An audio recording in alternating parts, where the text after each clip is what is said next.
মতো ক্ষমতা আমাদের মতো মানব মানবীর বাবা নাই। আমি এখানে মুখে বলে দিয়ে গেলাম। সবাই বলে বাবা তত্ত্ব তত্ত্ব তত্ত্ব। তত্ত্ব কোথায় গেলে খুঁজবে? ভাগবতে তত্ত্ব আছে না, মহাভারতে আছে, কোরআনে আছে, পুরাণে আছে না, সর্বতত্ত্ব আছে তোমার দেহের মধ্যে, যদি তুমি দেহটাকে চিনতে পারো। তোমার দেহটাই হচ্ছে চৈতন্য, তোমার দেহটাই হচ্ছে সেন্স, তোমার দেহটাই হচ্ছে সায়েন্স।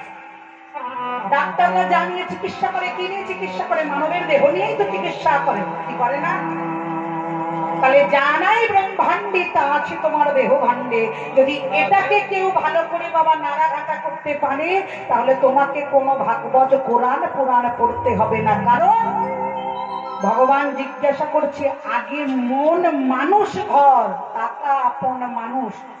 টাকাকে ছেড়ে দিতে হবে, বেছে বেছে মানুষকে ধরতে হবে। অনুকূল ঠাকুর বললেন না বাবা, মানুষ আপন টাকা পর, বেছে বেছে তোরা মানুষ ধর। তাই বাবা মানুষ ধরার কারিগর হতে হবে। তাই চৈতন্য মহাপ্রভু বলছে, হরিনাম দ্বারা তোমার এই চৈতন্যের ঘাটে আবার খেয়া বয় জড়ায় অন্ধ আতুর অবধি। জড়া কারা? অন্ধ কারা? যারা চোখ থাকতে দেখতে পায় তারা, না যাদের চোখ নাই, যারা দৃষ্টিহীন তারা?